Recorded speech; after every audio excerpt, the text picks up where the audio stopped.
There are two developments in the case against former Penn State assistant football coach Jerry Sandusky. First, a judge has ruled that he can see his grandchildren. And second, the judge also ruled that the trial can be held in State College with local jurors. We're joined by WGY legal analyst Paul Harding of Martin, Harding & Mazzotti. Good morning, Paul. Good morning. How are you? I'm good. Let's take this one step at a time here. Now, let's start with the supervised visits. Are you surprised that he's allowed to see his grandchildren?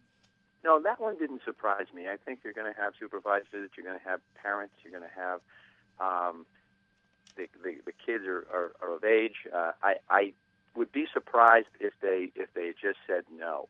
The biggest surprise, of course, to me has always been that he's out on bail. Yeah. I think Right. it was quite likely that in another set of facts that he would be in jail and any visitation would be behind glass. But the fact that he's out on bail and he's going to see his grandchildren with their parents present was not a surprise. But they aren't having a court-appointed supervisor here. It's family members that will be supervising. And who's to say that they may not really be in a position to enforce some of the rules, I guess? They might be a little more forgiving and say, hey, I'm going to run out to the store and you can stay with Grandpa. Sure. Boy, that certainly is one of the fears. And again, going back to some of the, he's innocent until proven guilty, and the judge has made this decision that he doesn't have to have bail. So now you're home. You're not on bail. You have these restrictions. Your grandkids are coming with your children and to supervise. Not surprised that this happened. Now, One more real quick thing before we move on to the jury, the local jury.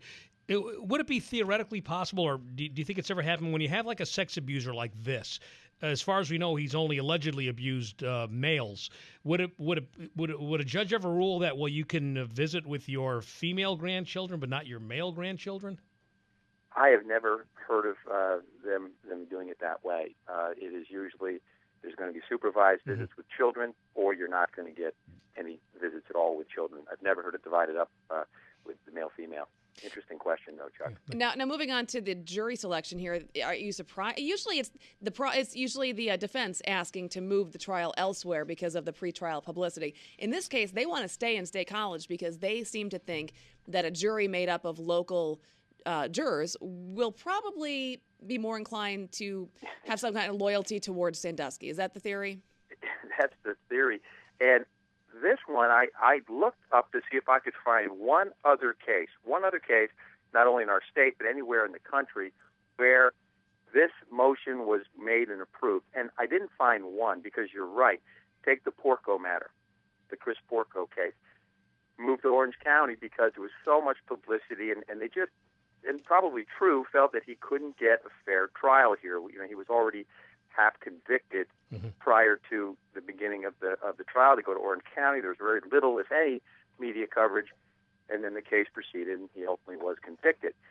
So here, they're saying, look, State College really only exists because of Penn State University, and they're worried that even just somebody, one person on the jury who has such love for this university, can overlook, or at least give the benefit of the doubt to these allegations. So it was a case of really first impression. It was odd, and it was decided that it was going to be held with jurors from State College. Now, do you think that puts the prosecution at a disadvantage, trying to find people who really aren't loyal to Penn State and State College, where that is really all there is? Well, when we get jurors in the box, we ask them all kinds of questions, where their loyalty lie, and we ask them to tell us, if they have any preconceived notions of guilt or innocence, or whether they like liability cases, and we can only go with their answers. So they're going to ask these questions, and ultimately, I think they're going to be hard-pressed to find someone who isn't influenced in some regard, by this.